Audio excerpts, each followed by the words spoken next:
dari nasi bungkus yang kami makan kala susah hingga rumah mewah yang kini ia miliki, aku selalu setia menemani suamiku membangun hidup. Tapi ketika semua usaha kami berbuah kesuksesan, siapa sangka aku justru dibuang begitu saja seperti sampah yang tak berarti.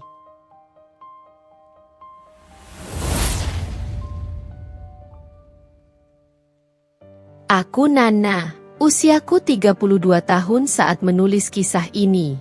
Tapi semuanya berawal bertahun-tahun lalu, di sebuah rumah kontrakan sempit di pinggiran kota.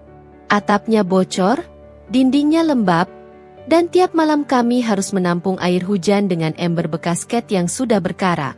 Tapi di sanalah aku dan suamiku, Aldi, memulai hidup kami dari nol. Aku masih ingat betul. Waktu itu kami hanya punya satu kasur tipis, 2 piring retak, dan satu kompor gas kecil yang nyalanya sering padam. Tapi meski sesederhana itu, kami selalu bisa tertawa bersama. Aldi selalu berkata, "Nggak apa-apa. Nah, hidup kita emang susah sekarang, tapi nanti pasti berubah. Aku bakal bikin kamu bahagia." Dan aku selalu percaya. Bukan karena aku bodoh, tapi karena aku tahu Aldi adalah pria yang tidak takut bekerja keras. Setiap pagi, ia berangkat kerja membawa tas ransel lusuh dan kotak makan yang aku siapkan. Kadang ia jadi ojek online, kadang bantu-bantu di bengkel milik tetangganya. Upahnya tak seberapa, kadang hanya cukup untuk bayar listrik dan beli beras.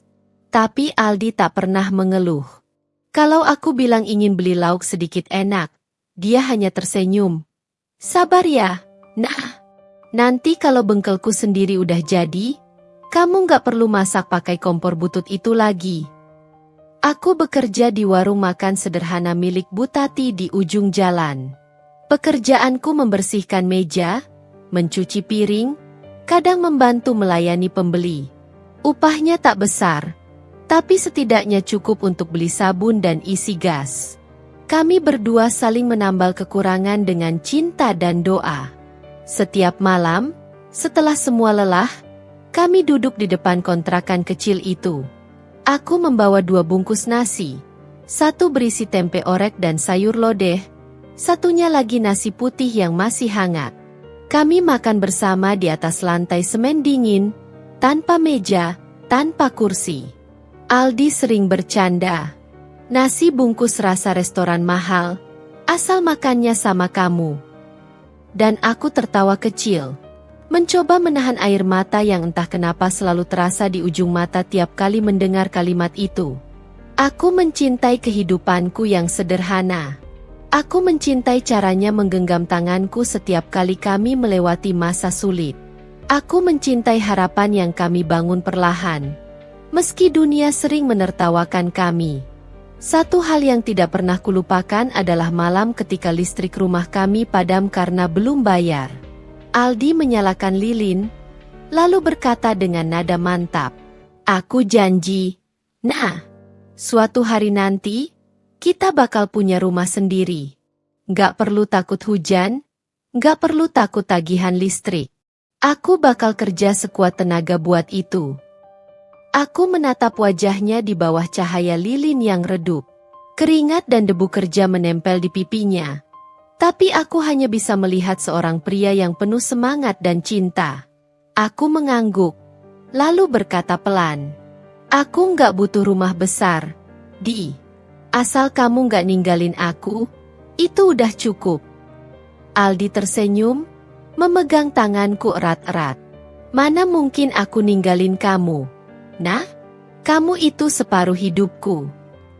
Kata-kata itu, yang dulu terasa manis, kini hanya jadi luka yang tak bisa kuhapus.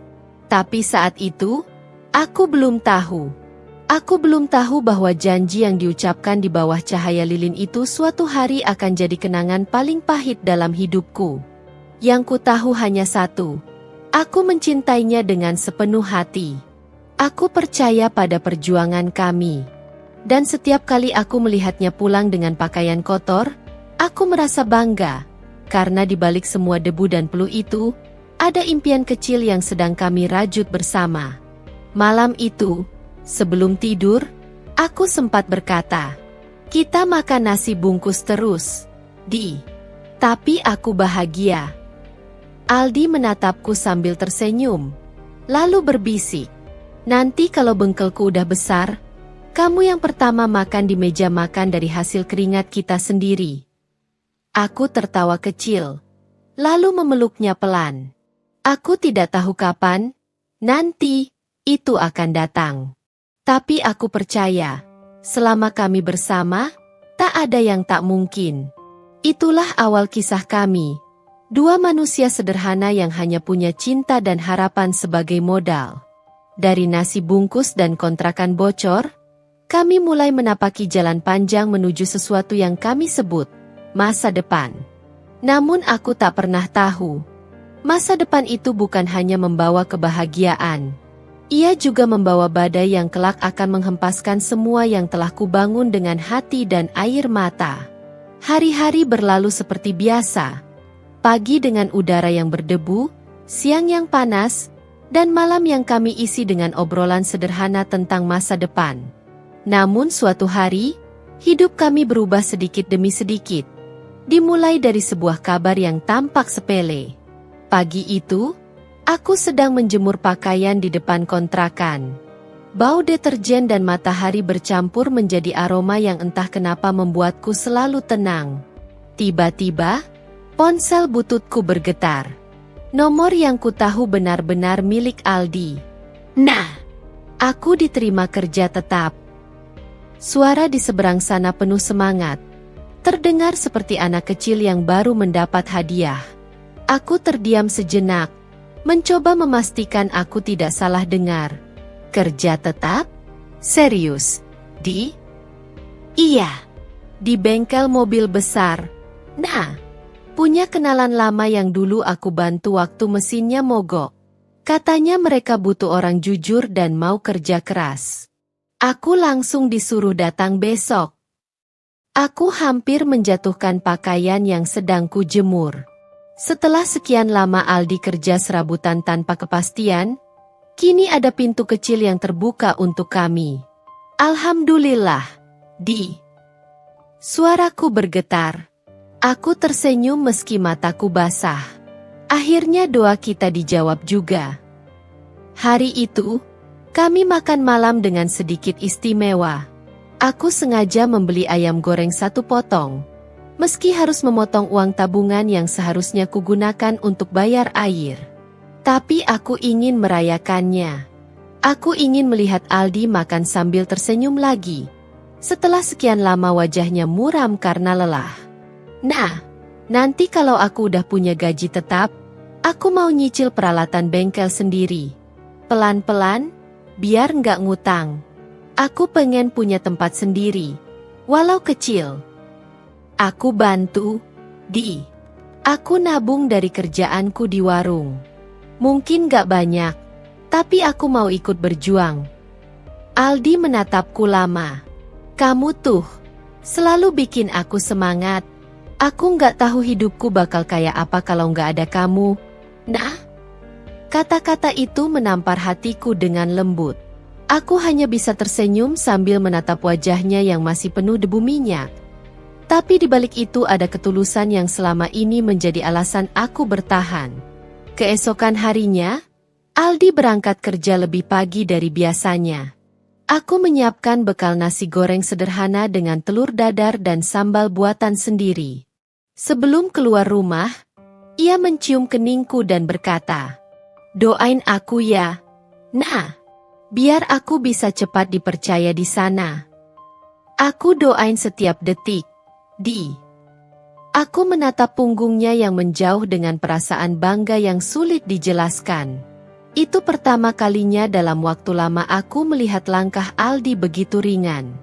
Beberapa minggu kemudian, hidup kami benar-benar mulai berubah.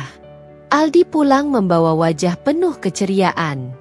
"Nah, bosku suka sama kerjaanku. Katanya aku rajin dan jujur. Aku dikasih tanggung jawab bagian administrasi dan pengawasan." Aku ikut tertawa bahagia. Setiap malam, Ia mulai bercerita banyak tentang pekerjaannya. Bagaimana dia belajar mengelola stok suku cadang, cara menghadapi pelanggan, bahkan cara memperbaiki mesin yang rusak berat. Aku mendengarkan dengan mata berbinar, seperti seorang istri yang sedang menatap suaminya tumbuh menjadi seseorang yang lebih besar dari kemarin. Kadang-kadang, aku datang ke bengkel membawakan makan siang untuknya. Masih nasi bungkus, tentu saja. Lauknya tahu tempe, kadang sambal terasi. Tapi Aldi selalu makan dengan semangat dan sering menggoda. Nasi bungkus buatan istri sendiri tuh lebih enak daripada makanan restoran mahal. Aku hanya tertawa sambil mengibaskan tangan. Malu dilihat teman-temannya. Tapi dalam hati, aku merasa sangat berharga. Aku merasa seperti bagian dari perjuangan itu. Bukan hanya penonton, tapi juga seseorang yang ikut menyalakan semangat di hatinya. Malam-malam kami kini lebih hangat. Meski tubuhnya lelah, Aldi selalu menyempatkan diri mengajakku berbicara tentang rencana-rencana kami. Nah, kalau aku bisa nabung 5 juta lagi, aku mau beli kompresor kecil dulu.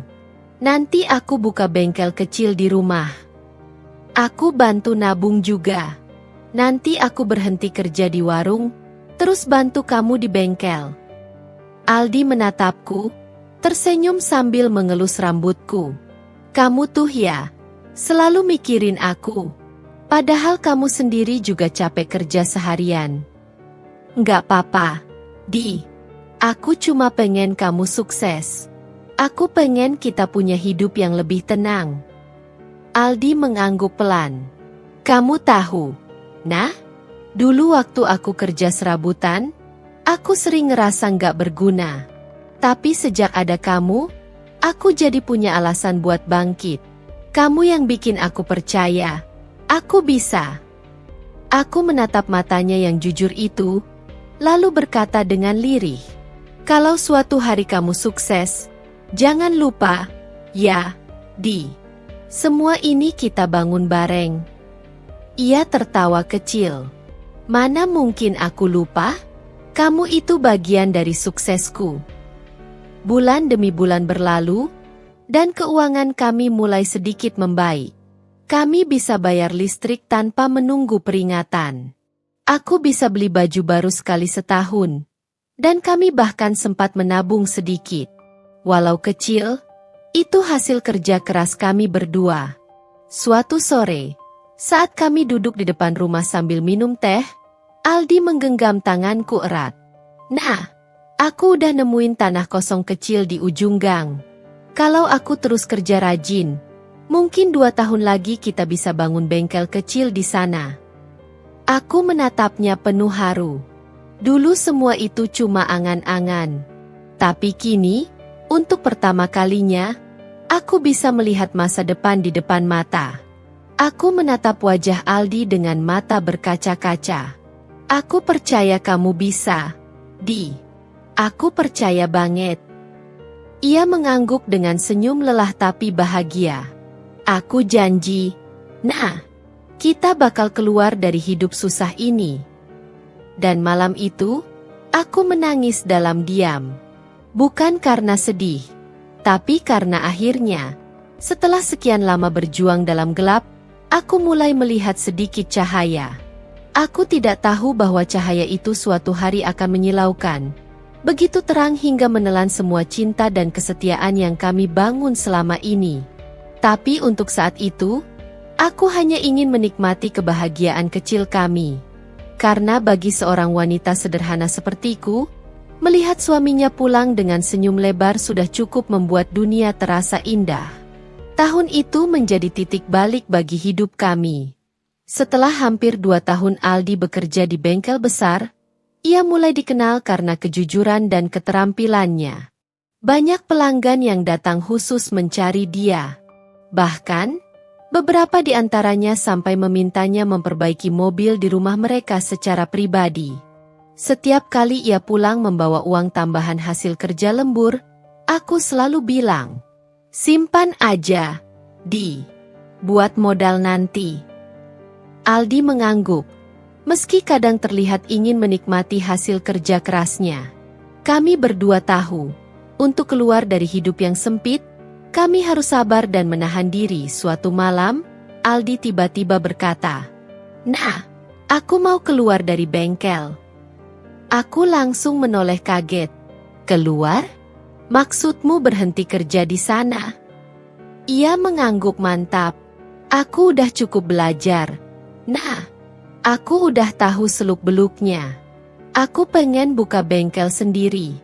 Kecil dulu nggak apa-apa. Tapi aku pengen usaha kita sendiri, bukan terus jadi bawahan orang." Aku menatapnya lama. Aku tahu itu bukan keputusan mudah. Pekerjaan tetap yang baru saja membuat hidup kami stabil akan ditinggalkan. Tapi aku juga tahu satu hal.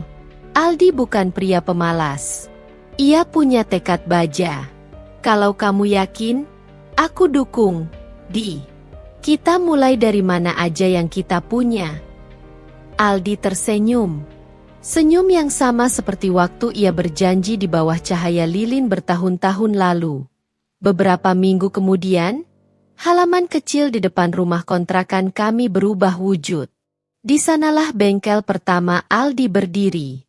Hanya beratapkan seng dan beralaskan tanah keras. Satu kompresor bekas, 2 kunci pas, dan 1 dongkrak menjadi modal utama kami. Aku ikut membantu. Setiap pagi aku sapu halaman, menyeka meja kerja yang terbuat dari papan bekas, menyiapkan air minum untuk pelanggan. Kadang aku juga membantu mencatat pengeluaran. Meski tulisanku masih berantakan. Aldi sering menggoda. "Istri montir paling cantik di dunia. Tulisannya aja udah kayak jejak oli." Aku menoyor pelan bahunya sambil tertawa. "Yang penting jujur ngitungnya. Jangan sampai bengkel ini bangkrut gara-gara salah hitung teh botol." Kami tertawa bersama. Tawa yang terdengar seperti doa yang menembus langit. Sederhana tapi penuh harapan. Hari-hari awal tak mudah. Kadang tak ada pelanggan sama sekali. Kadang ada, tapi hanya minta pompa ban atau ganti oli murah. Aldi sering terlihat lesu, tapi aku selalu berusaha menjaga semangatnya. "Ingat waktu dulu kamu cuma punya obeng 1?" kataku suatu malam. "Sekarang kamu udah punya bengkel. Di. Mungkin kecil, tapi ini punya kamu sendiri." Aldi menatapku dengan mata yang lembab, lalu menggenggam tanganku. "Kamu tuh luar biasa. Nah, kamu selalu lihat sisi baiknya. Padahal aku sendiri kadang udah mau nyerah. Karena aku percaya kamu gak akan sia-siakan kerja kerasmu." Dan memang benar. Sedikit demi sedikit, pelanggan mulai datang lagi. Orang-orang suka karena Aldi jujur. Ia tidak pernah menaikkan harga sembarangan, tidak pernah menipu, dan selalu memberi garansi kecil untuk hasil kerjanya. Dari mulut ke mulut, nama bengkelnya mulai dikenal di sekitar. Suatu hari, seorang sopir truk besar datang ke bengkel dan puas dengan hasil kerja Aldi. Sejak itu, pelanggan makin banyak. Kami tak pernah punya papan nama. Tapi setiap kali seseorang bertanya, "Bengkel mana yang paling jujur di sini?" nama Aldi selalu disebut. Aku masih ingat hari ketika bengkel kami untuk pertama kalinya penuh sesak. Suara kompresor berdengung, aroma oli bercampur dengan suara tawa pelanggan. Aku sibuk membuatkan teh hangat dan menyiapkan nasi bungkus untuk Aldi. Ia tampak begitu sibuk, tapi wajahnya berseri-seri. Aku melihatnya dari jauh, berdiri di antara debu dan suara mesin, dan dalam hati aku berkata, "Inilah kebahagiaan." Saat itu, kami belum punya banyak uang, tapi kami punya sesuatu yang jauh lebih berharga, kebersamaan dan rasa percaya. Malamnya, ketika semua pelanggan sudah pulang, aku duduk di kursi kayu sambil menghitung hasil hari itu. Lumayan juga ya, Di. Kalau kayak gini terus, Kita bisa nabung buat beli alat baru. Aldi mengangguk, lalu mendekat. Nah, aku kepikiran buat ambil satu karyawan. Biar kamu gak kecapean terus bantuin aku. Aku menatapnya, terkejut tapi bahagia. Berarti bengkelnya udah mulai berkembang dong. Iya. Nah, semua karena kamu juga.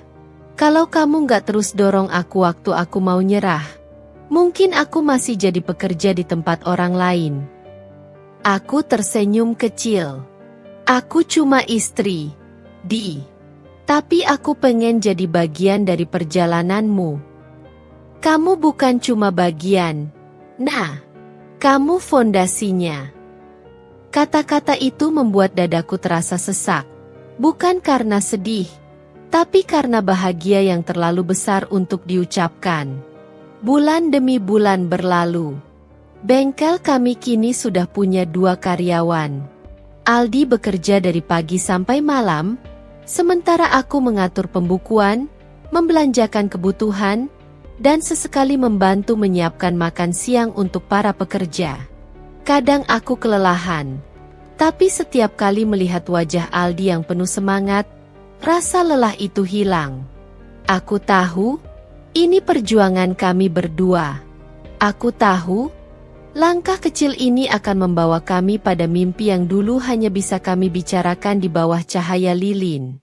Dan benar saja, suatu hari, Aldi berkata sambil menunjukkan selembar kertas di tangannya. Nah, lihat, aku udah dapat izin buat buka bengkel di tempat yang lebih besar. Ada lahan kosong di pinggir jalan raya. Aku udah DP sebagian. Aku hampir tak percaya. Serius, Di? Tapi uangnya dari mana? Dari hasil kerja keras kita selama ini. Aku nggak pinjam ke siapa-siapa. Nah, aku janji semua ini murni dari jerih payah kita berdua. Aku menatapnya dengan air mata menetes tanpa bisa kutahan. Aldi, aku bangga banget sama kamu. Jangan nangis. Nah, ini baru awal. Aku pengen bener-bener bikin hidup kita berubah. Kami berpelukan di halaman bengkel kecil itu, di tengah bau oli dan suara jangkrik malam. Bagi orang lain mungkin itu momen biasa, tapi bagiku, itu adalah bukti cinta paling nyata. Cinta yang dibangun bukan dengan janji manis, tapi dengan keringat dan kerja keras. Aku tak tahu, di balik keberhasilan yang mulai kami rasakan, takdir sedang menulis babak lain yang lebih rumit untuk kami. Babak di mana keberhasilan itu sendiri akan menjadi awal dari kehancuran. Tapi malam itu, aku tidak memikirkan apapun. Aku hanya ingin memeluk Aldi lebih lama, sambil berbisik, kita udah sejauh ini, Di. Jangan pernah berubah, ya?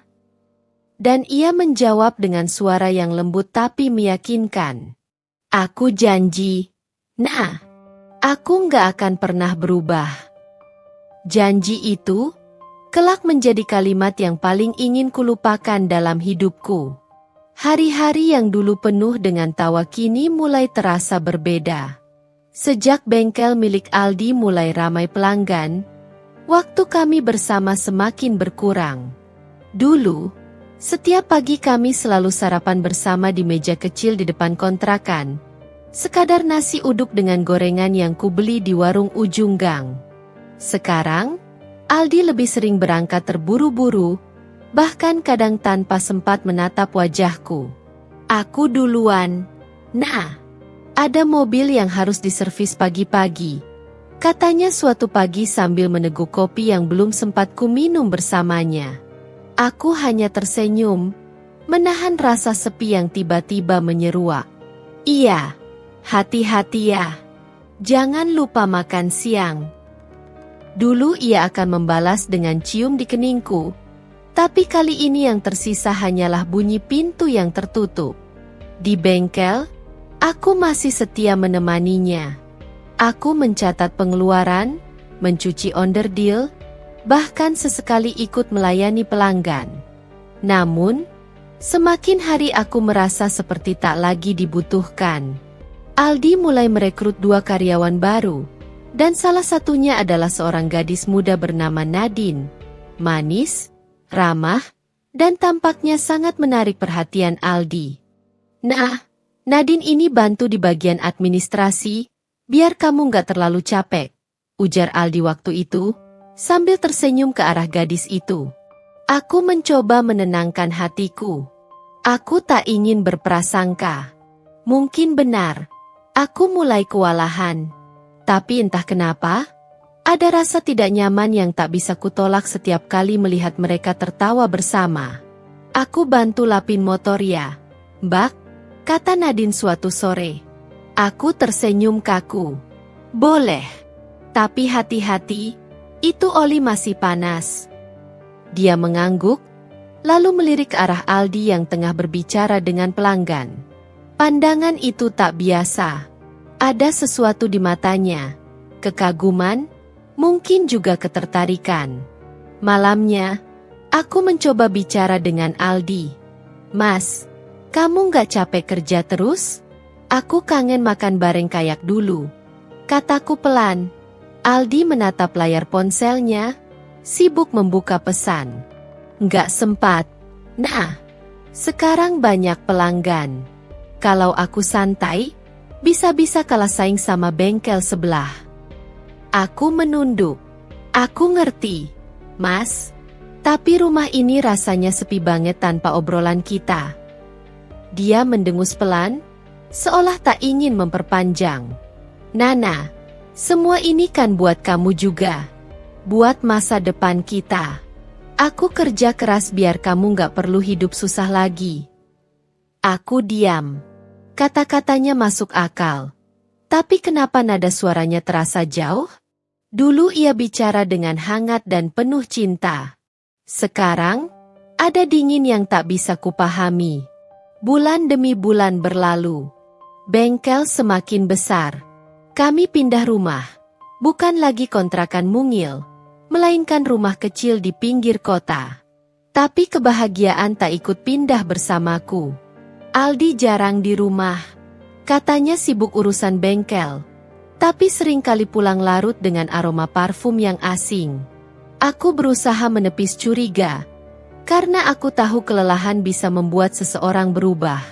Setiap malam, aku berlutut di sajadah, menatap langit-langit dengan mata basah.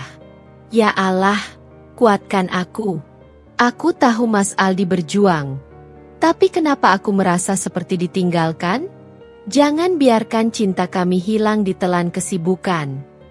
Doaku mengalir pelan, meski hatiku terasa hampa. Aku masih percaya bahwa cinta bisa disembuhkan dengan kesabaran.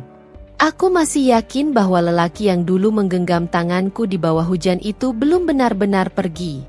Suatu sore, aku datang ke bengkel membawa bekal makan siang. Nasi goreng kesukaannya, dengan potongan sosis dan telur dadar. Tapi begitu sampai, aku melihat pemandangan yang membuat langkahku terhenti. Nadine sedang berdiri di dekat Aldi, memegang selembar kain lap, dan mereka tertawa. Terlalu akrab, terlalu nyaman. Wah, nasi goreng ya, Mas? Wangi banget, kata Nadine, mencium aroma bekal yang kubawa. Aku mencoba tersenyum, meski hatiku terasa remuk. Iya, ini buat Mas Aldi. Mungkin kamu mau ikut makan juga? Oh, nggak usah, Mbak. Aku udah makan, katanya dengan senyum manis yang menusuk hati. Aldi hanya menatap sekilas, lalu berkata datar, taruh aja di meja. Nah, aku lagi sibuk. Itu pertama kalinya ia tak menyentuh masakanku dengan antusias. Dulu, ia selalu memujiku. Bahkan ketika nasi gosong pun, ia tetap tersenyum. Tapi kini, semuanya terasa hambar. Aku pulang dengan langkah berat. Di rumah, aku duduk di tepi ranjang, menatap jari-jariku yang kotor karena sisa oli. Tanganku dulu adalah tangan yang menemaninya dari nol. Tapi kini, tangan itu seperti tak berarti. Namun malam itu, meski air mataku jatuh tanpa henti, aku masih memanjatkan doa. Semoga esok ada keajaiban. Semoga lelah ini masih punya arti. Aku tak tahu bahwa doa itu akan menjadi saksi awal dari kehancuran besar yang perlahan menungguku di ujung perjalanan cinta ini. Hari itu, matahari terasa terlalu terik, tapi anehnya tubuhku justru menggigil. Entah kenapa, ada firasat aneh yang membuat dadaku sesak sejak pagi. Aldi berangkat lebih pagi dari biasanya. Katanya, ada mobil pelanggan yang harus diservis cepat karena mau dipakai keluar kota. Tapi aku tahu, sesuatu telah berubah. Bukan hanya dari caranya bicara, tapi juga dari cara ia memandangku yang sudah tak sama. Sudah beberapa minggu ini, aku jarang diajak ke bengkel lagi. Katanya, aku istirahat saja di rumah, biar fokus ngurus rumah dan diri sendiri. Tapi justru itu yang membuatku gelisah. Aku terbiasa bekerja bersamanya, terbiasa memegang catatan bengkel, terbiasa berkeringat di bawah terik matahari. Kini, rumah yang dulu jadi tempat pulang, terasa seperti penjara sunyi. Siang itu, aku memutuskan untuk datang ke bengkel tanpa memberitahu Aldi. Aku membawa kotak makan seperti biasa, tumis kangkung dan ayam goreng, menu kesukaannya.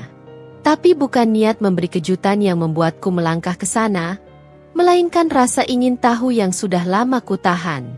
Saat aku tiba di bengkel, suara tawa terdengar dari dalam ruang kecil yang dulu kami sebut kantor. Aku melangkah perlahan. Dari sela pintu yang sedikit terbuka, kulihat Nadine duduk di kursi depan, sementara Aldi berdiri di belakangnya, mencondongkan tubuh ke arah layar komputer. Terlalu dekat, terlalu mesra untuk sekadar rekan kerja. Mas, yang ini warna catnya bagus banget. Yah, kalau aku punya mobil, aku pengin yang kayak gini, ucap Nadine sambil menunjuk layar. Aldi tertawa kecil. Kalau kamu yang minta, Mas bikinin mobilnya sekalian juga bisa. Aku terdiam di balik pintu. Nafasku tercekat. Dadaku terasa dihantam ribuan batu.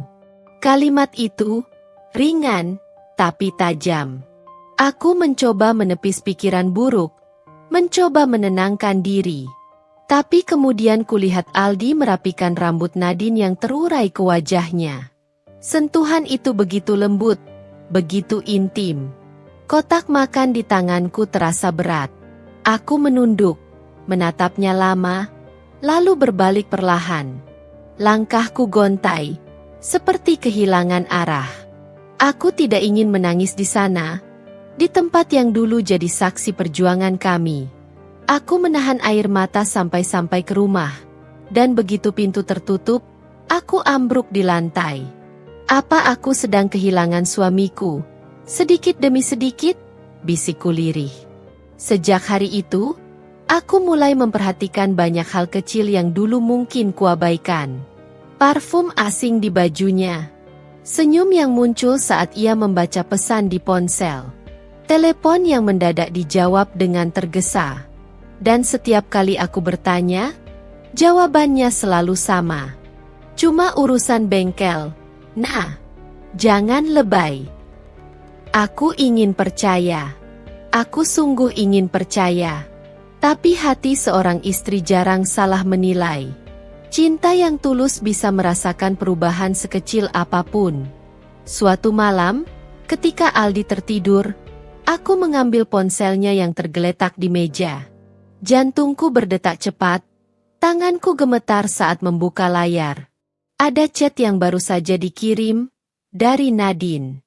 Nadine, makasih ya, Mas, udah nganterin pulang. Aku senang banget hari ini. Aldi, sama-sama. Kamu cantik banget tadi. Hati-hati ya, jangan lupa makan. Aku membaca pesan itu berulang kali. Rasanya seperti pisau yang menembus dadaku. Tanganku gemetar hebat hingga ponsel hampir terjatuh. Aku menatap wajah Aldi yang terlelap, begitu tenang seolah tak pernah bersalah. Air mataku jatuh tanpa bisa kutahan. Kenapa, Mas? Kenapa kamu tega? Esoknya, aku tetap bersikap biasa.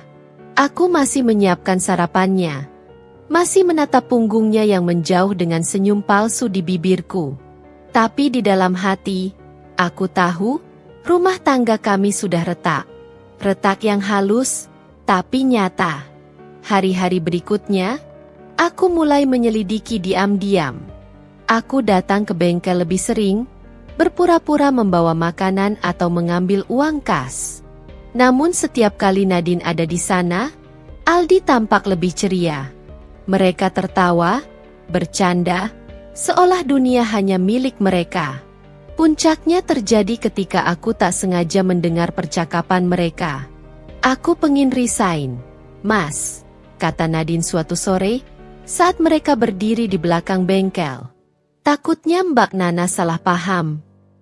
Aldi langsung menahan tangannya. Jangan, aku yang urus, biar kamu nggak disalahin. Aku butuh kamu di sini.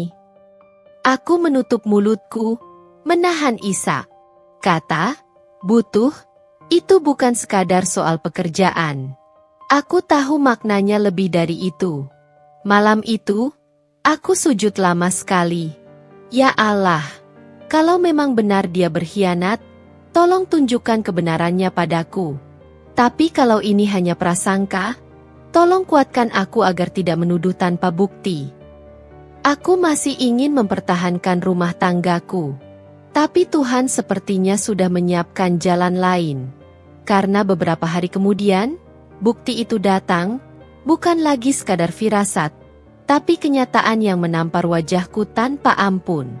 Sebuah lipstik merah muda yang kutemukan di mobil Aldi. Wangi parfum yang sama dengan yang sering dipakai Nadine.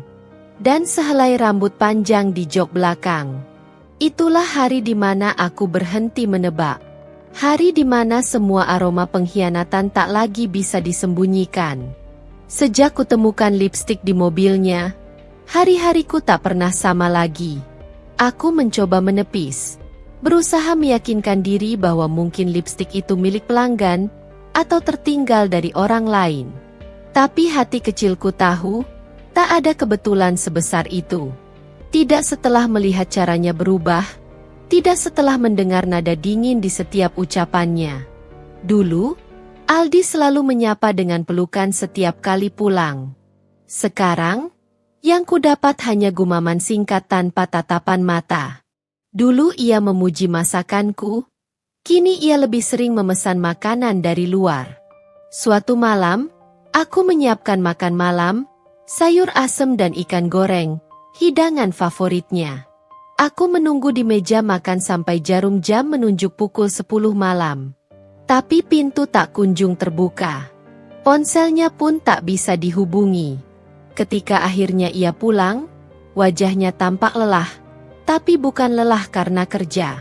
Ada senyum samar di bibirnya, senyum yang tak lagi ku tahu milikku. Kok belum tidur? Tanyanya datar, sambil meletakkan kunci mobil di meja. Aku menatapnya. Aku masakin makanan kesukaanmu, Mas. Ia melirik sebentar ke arah meja makan, lalu menghela napas. Maaf, aku udah makan di luar tadi. Ada urusan sama klien. Aku tahu itu bohong. Aku tahu karena kemejanya wangi. Bukan bau oli, bukan bau bengkel, tapi parfum wanita yang lembut dan manis. Sama persis dengan aroma yang pernah kucium dari tubuh Nadine. Aku mencoba tersenyum. Oh, ya sudah. Aku makan duluan aja. Aldi mengangguk, lalu masuk ke kamar tanpa bicara lagi. Malam itu aku makan sendiri, di hadapan piring yang hening dan udara yang berat. Setiap suapan terasa seperti menelan batu. Aku mulai menyadari sesuatu. Cinta yang dulu menghangatkan kini berubah jadi dingin yang menembus tulang. Keesokan harinya, aku memberanikan diri datang ke bengkel. Aldi tampak terkejut melihatku. Nah, kamu ngapain kesini? Aku tersenyum lemah. Kangen aja suasana bengkel. Dulu kita sering bareng di sini. Ia tertawa kaku. Sekarang udah ada yang bantu kok. Kamu istirahat aja di rumah. Aku menatap sekeliling. Nadine sedang duduk di pojok, mengetik di laptop, mengenakan kemeja biru muda yang pas di tubuhnya. Ia tersenyum sopan padaku, tapi aku bisa melihat kegugupan di matanya. Oh ya, Nadine, kamu nanti ikut aku survei spare-part ke toko ya, kata Aldi kemudian. Aku spontan menatapnya. Kamu nggak bisa sendiri, Mas? Aku bisa ikut juga kalau mau. Aldi mendengus pelan. Nggak usah. Nah, kamu nggak ngerti urusannya. Nada suaranya menusuk. Ia jarang bicara seperti itu padaku. Bahkan karyawan lain sampai menunduk, seolah merasakan ketegangan yang mendadak muncul. Aku menelan ludah, mencoba menahan perih di dada. Baik, kalau gitu aku pulang aja. Dan sebelum aku sempat melangkah pergi, aku mendengar suara Nadine berbisik.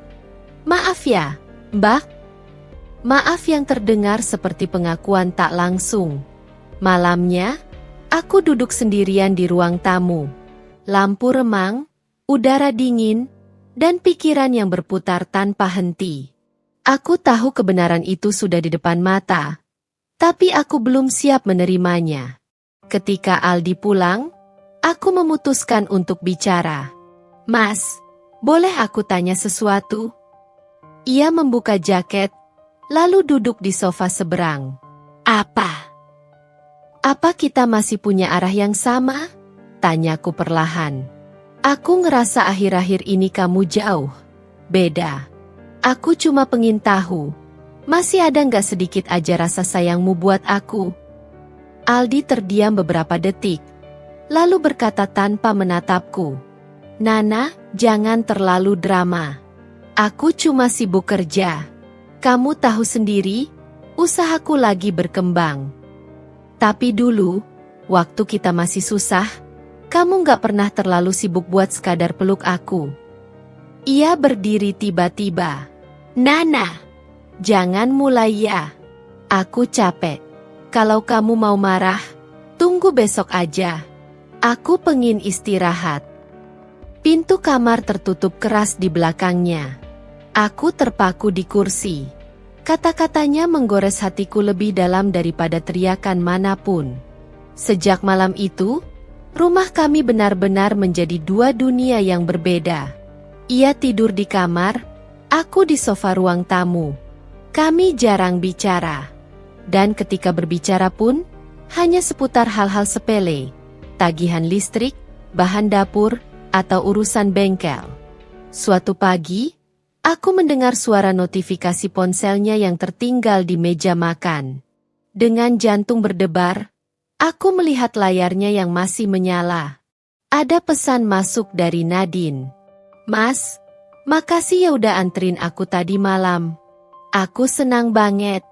Jangan lupa besok ya hati merah 2. Hatiku serasa diremas. Aku menatap ponsel itu lama sekali, lalu meletakkannya kembali di tempat semula. Aku tidak ingin membuat kekacauan. Aku hanya ingin tahu sejauh apa kebohongan ini akan berjalan. Sore harinya, saat Aldi pulang, aku menatapnya dengan mata yang bengkak. Mas, aku cuma mau satu hal. Kalau kamu udah gak cinta lagi, tolong ngomong jujur. Jangan gantung aku kayak gini. Ia terdiam lama, lalu berkata lirih. Kamu terlalu sensitif. Nah, aku cuma butuh ruang. Ruang? Tanyaku pelan. Atau orang lain? Ia menatapku tajam. Kali ini bukan dengan kasih, tapi dengan amarah. Udah jangan ngaco, katanya lalu berlalu ke kamar. Aku terisak di ruang tamu, sendirian. Cinta yang dulu kami bangun dari keringat dan doa, kini retak parah, dan tak ada perekat yang mampu menyatukannya lagi. Namun Tuhan selalu punya cara memperlihatkan kebenaran. Suatu malam, saat aku sedang mencuci baju, Ku dengar suara notifikasi dari ponsel Aldi yang terjatuh di meja. Aku tak berniat membuka, tapi layar itu menampilkan sesuatu yang menghancurkan seluruh pertahananku. Sebuah foto, Aldi dan Nadine, berdua, tersenyum di sebuah restoran. Tangannya menggenggam tangan gadis itu. Di bawahnya, caption yang membuat napasku berhenti. Terima kasih sudah hadir di hidupku, Nadine. Kamu bikin aku bahagia. Dunia seakan berhenti berputar. Tangisku pecah. Lututku lemas. Dan untuk pertama kalinya, aku sadar pengkhianatan itu bukan sekadar bayangan. Ia nyata dan menyakitkan hingga menyesakkan dada. Malam itu aku tidak tidur. Aku hanya menatap langit-langit kamar, memikirkan satu hal. Apakah aku harus bertahan demi cinta yang sudah mati, atau pergi demi menjaga sisa harga diriku yang tersisa? Aku tidak bisa lagi menahan diri. Hati ini sudah terlalu lelah. Pikiran ini sudah terlalu berat. Semua bukti yang kukumpulkan, semua firasat yang kuhafal, memaksa aku untuk menghadapi kenyataan. Saat ia pulang, aku menatapnya tanpa sepatah kata. Ia menatapku heran, mencoba tersenyum, tapi aku hanya membalas dengan tatapan yang menusuk. Mas, kita perlu bicara. Suaraku terdengar tenang tapi penuh amarah yang tertahan. Aldi menghela napas, seolah tahu kemarahan ini akan datang. Nana, aku capek. Jangan mulai lagi. Tolong jangan bohong lagi. Mas? Aku mengangkat ponsel yang beberapa hari lalu kutemukan. Layar itu menampilkan chat dan foto-foto mereka. Aku lihat semuanya. Foto kalian di restoran, pesan-pesan kalian, parfum di baju kamu, lipstik itu. Jangan coba-coba membantah. Wajah Aldi berubah pucat. Matanya menatapku kosong. Ia terdiam beberapa saat, lalu berkata lirih. Nana, aku nggak nyangka kamu bakal tahu. Tidak nyangka? Masih berani bilang tidak nyangka? Suaraku meninggi, dan air mataku mulai tumpah. Kamu hancurkan semua yang kita bangun dari nol. Kamu ingat nggak? Dari nasi bungkus, dari kontrakan bocor, dari setiap tetes keringat yang kita lalui bersama. Dan sekarang, kamu tega berkhianat dengan Nadine? Aldi menunduk, suara berat keluar dari tenggorokannya. Aku nggak sengaja. Aku nggak nyangka perasaan berkembang. Tapi aku nggak mau nyakitin kamu. Nana. Aku tertawa getir. Tidak mau nyakitin aku? Semua ini lebih sakit dari yang pernah kubayangkan. Selama ini aku menemani kamu dari nol, mendukung setiap langkahmu, berjuang bersama kamu, dan kamu membalas dengan pengkhianatan. Ia menatapku, matanya berkaca-kaca. Aku nggak pernah berhenti menghargai kamu, tapi perasaan itu muncul begitu saja. Aku nggak minta ini terjadi, Nana. Aku menepuk meja dengan keras. Tidak ada alasan. Tidak ada satupun alasan yang bisa membenarkan pengkhianatanmu. Semua doa, semua kerja keras, semua cinta yang aku beri, kamu balas dengan ini. Aldi menunduk, tidak mampu membalas. Aku menatapnya lama, mencoba menenangkan diri, tapi amarah dan rasa sakit bercampur menjadi satu. Aku ingin menangis, tapi aku juga ingin dia merasakan seberapa dalam luka yang ia ciptakan. Lalu apa sekarang? Aku mau tahu. Mas, kamu mau terusin ini sama Nadine? Kamu mau tinggalin aku begitu saja setelah semua yang kita lalui? Suaraku bergetar, tapi jelas terdengar. Ia menutup mata, menelan ludah. Aku nggak tahu. Aku cuma bingung, Nana. Aku menggeleng, perlahan mengambil napas panjang. Bingung? Kau pikir aku akan tetap di sini menunggu keputusanmu? Aku bukan mainan yang bisa kamu pilih-pilih. Aku punya harga diri, Aldi. Aku punya hati. Suasana hening, hanya terdengar suara napas kami masing-masing. Aku melihat Aldi terpaku, baru sadar bahwa segalanya sudah jelas. Tak ada lagi topeng, tak ada lagi alasan. Semua yang selama ini ia sembunyikan, kini terbuka. Mulai sekarang, aku nggak akan tinggal diam lagi. Aku nggak akan jadi wanita yang membiarkan suaminya hancurkan hidupnya. Kau mau sama Nadine? Silakan. Tapi aku nggak akan jadi penonton yang diam. Aku berdiri, mataku menatapnya tajam. Aldi hanya menunduk, tidak mampu berkata apa-apa. Untuk pertama kalinya, aku merasa kuat. Aku merasa bebas. Meski hatiku hancur berkeping-keping, aku tahu satu hal. Aku pantas mendapat jawaban, bukan kebohongan. Malam itu, aku tidur sendirian, tapi bukan lagi sebagai istri yang pasrah. Aku tidur sebagai seorang wanita yang baru saja memutuskan untuk menghadapi kebenaran, apapun konsekuensinya. Esoknya, aku mulai merencanakan langkahku. Aku akan mengambil kembali kendali hidupku. Tidak ada lagi air mata yang terbuang sia-sia, tidak ada lagi pengorbanan yang tidak dihargai. Aku akan berdiri, meski dunia terasa runtuh di sekitarku. Beberapa hari setelah pertengkaran itu, aku menyadari bahwa menghadapi kenyataan saja tidak cukup. Aku perlu menyusun langkah. Aku tidak bisa terus-menerus menjadi korban.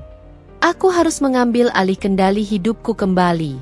Pagi itu, aku bangun lebih awal. Aku menatap cermin panjang di kamar. Wajahku pucat tapi mataku tajam. Aku berbisik pada diri sendiri. Ini saatnya. Nana, kamu harus kuat. Kamu harus tegas. Tidak ada lagi kompromi. Aku mulai merapikan semua bukti yang sudah kukumpulkan, chat, foto, bahkan parfum dan lipstik yang kusediakan sebagai saksi diam. Semuanya kini menjadi alat untuk membantuku menghadapi mereka. Bukan untuk membalas dendam, tapi untuk mendapatkan jawaban yang selama ini kupendam. Siang itu, aku sengaja datang ke bengkel dengan tujuan jelas, menghadapi Nadine secara langsung. Aku ingin tahu dari mulutnya sendiri apa yang terjadi antara dia dan Aldi. Hati ini campur aduk antara marah, sedih, dan ingin tahu. Begitu aku masuk, Nadine tersenyum, seolah semuanya normal. Tapi aku menatapnya tajam. Kamu Nadine, kan? Suaraku terdengar tegas. Ia tersentak, menelan ludah. Iya. Mbak Nana, ada apa? Aku menahan amarah. Aku ingin tahu semuanya. Apa yang terjadi antara kamu dan Aldi? Jangan bohong, jangan menutupi.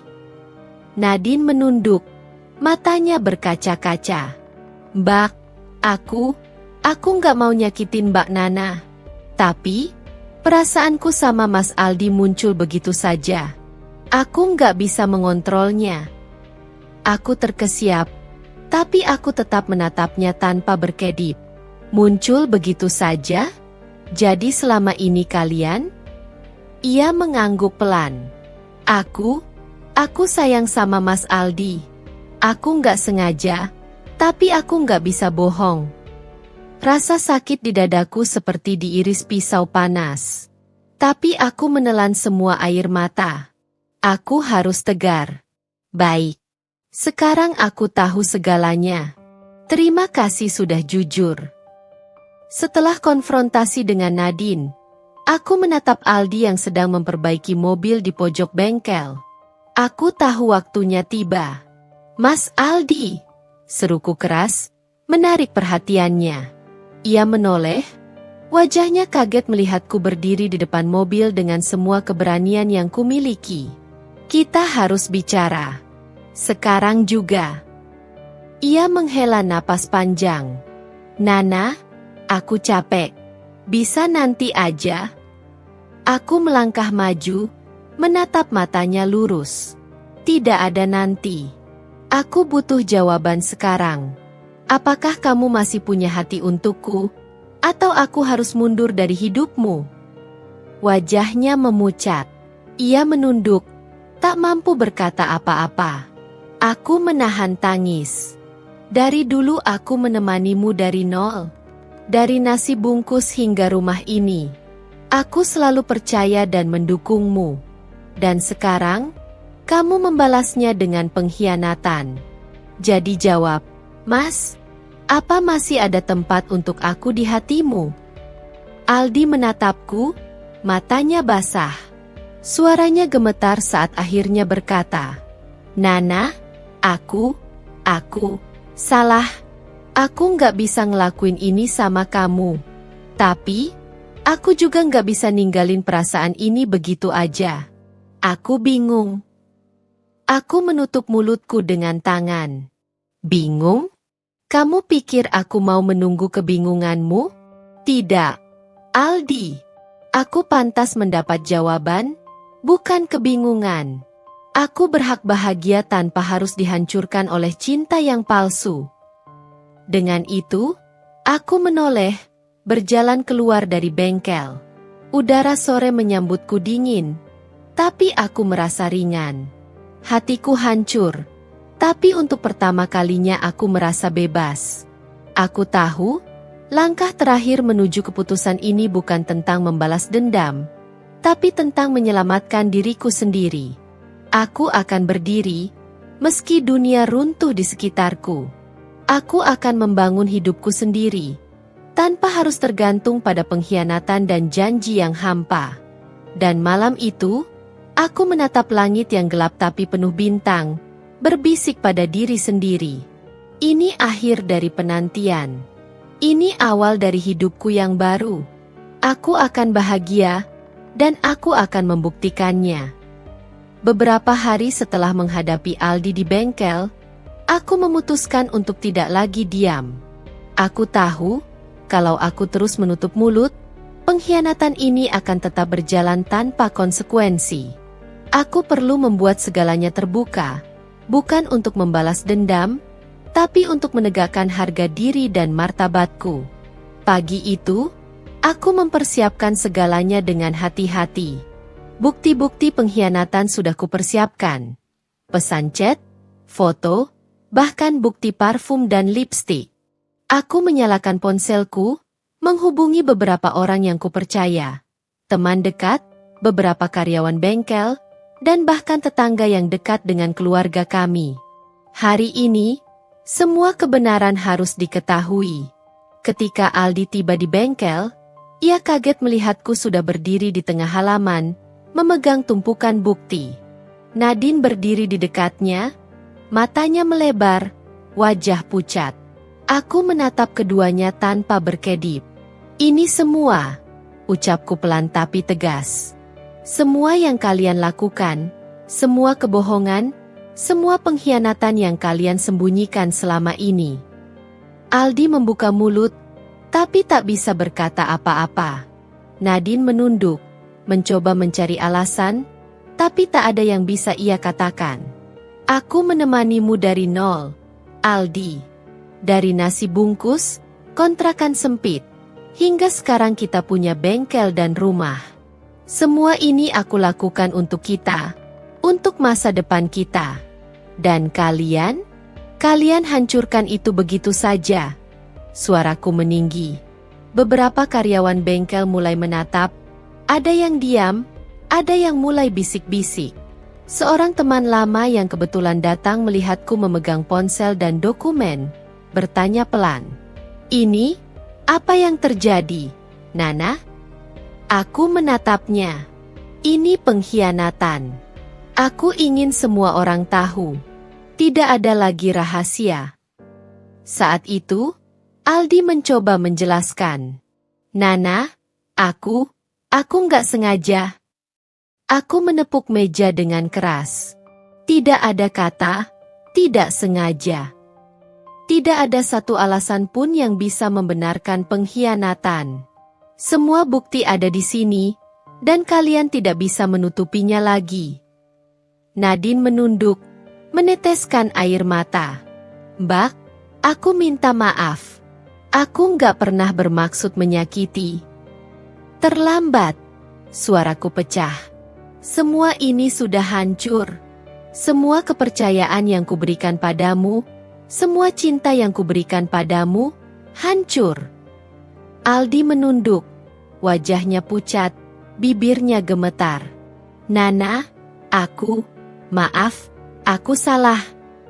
Tapi maafnya tak lagi memiliki kekuatan. Semua orang yang hadir melihat, semua orang mendengar. Aku tidak lagi merasa sendiri. Aku tidak lagi menjadi korban diam-diam. Aku berdiri, tegap, di tengah kerumunan, dan rasanya luar biasa.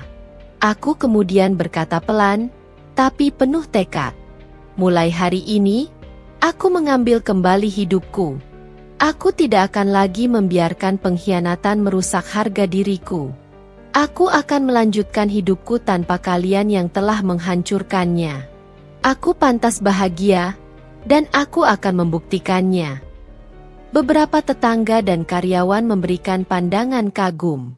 Mereka melihatku berdiri dengan kepala tegak, meski hati remuk. Aku tahu, aku telah menegakkan martabatku. Aku tahu, ini bukan tentang membalas dendam, tapi tentang menuntut keadilan untuk diriku sendiri. Di rumah malamnya, aku duduk sendiri, menatap bintang di langit.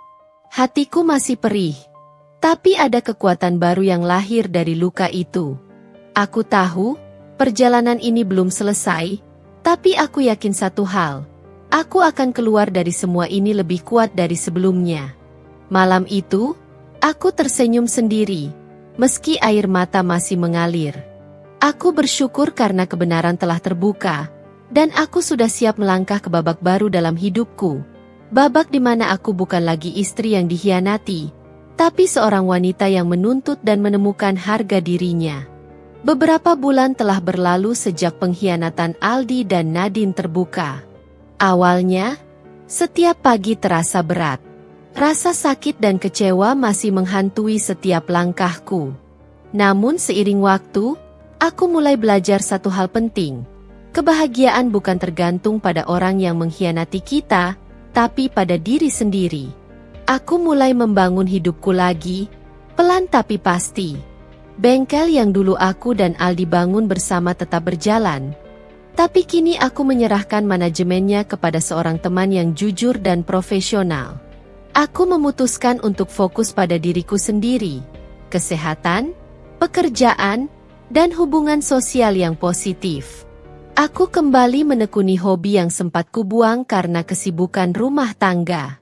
Melukis, menulis, bahkan mengikuti kursus desain interior. Setiap goresan kuas, setiap kata yang kutulis, menjadi terapi untuk hatiku yang dulu remuk. Aku merasa hidupku mulai kembali berwarna. Suatu pagi, aku bertemu dengan seorang teman lama yang baru saja membuka usaha sendiri. Kami berbincang panjang, tertawa, dan saling berbagi pengalaman. Aku menyadari sesuatu. Ada dunia luas di luar luka dan pengkhianatan. Dunia yang penuh peluang, dan aku masih memiliki kesempatan untuk bahagia. Di sisi lain, kabar tentang Aldi dan Nadine tersebar di lingkaran sosial kami. Mereka yang dulu diam-diam mendukung pengkhianatan itu, kini mulai menyadari konsekuensi. Aku tidak gembira melihat mereka jatuh, tapi ada rasa lega melihat kebenaran menegakkan keadilan dengan caranya sendiri. Terkadang, Tuhan memang punya cara untuk membuat semuanya seimbang. Hari itu, aku duduk di balkon rumah baru yang kubeli dengan hasil kerja keras sendiri. Angin sore menyentuh wajahku, dan sinar matahari hangat menembus kulitku. Aku menatap langit, menarik napas panjang, dan tersenyum. Terima kasih, ya Allah, untuk kekuatan ini. Terima kasih untuk pelajaran ini. Aku bebas. Aku bahagia. Aku pantas bahagia, bisikku dalam hati. Aku tidak lagi menjadi wanita yang menunggu cinta palsu. Aku adalah wanita yang berdiri tegak, yang mampu melindungi hati dan harga dirinya. Aku menemukan kedamaian, bukan dari orang lain, tapi dari diriku sendiri. Beberapa bulan kemudian, hidupku semakin stabil dan bahagia. Aku membuka usaha baru, kafe kecil yang hangat, tempat orang bisa berkumpul, tertawa, dan merasakan kenyamanan. Pelanggan pertama yang datang adalah teman-teman lama yang ikut merasakan perjalanan hidupku. Mereka tersenyum melihatku bahagia, karena mereka tahu perjalanan itu tidak mudah. Aku duduk sendiri di sudut kafe, menatap secangkir kopi hangat. Di luar, matahari mulai tenggelam, memberi cahaya oranye yang indah. Hatiku tenang. Aku tersenyum sendiri, tahu bahwa luka lama tidak lagi memegangku. Aku akhirnya mengerti, kebahagiaan sejati tidak datang dari pasangan yang mengkhianati, tetapi dari keberanian untuk bangkit dan mencintai diri sendiri. Dan malam itu, aku menutup mata dengan senyum di bibirku, hati penuh ketenangan. Akhirnya, aku menemukan keadilan yang sebenarnya, bukan dengan membalas dendam, tetapi dengan hidup lebih baik, lebih bahagia, dan lebih kuat dari sebelumnya.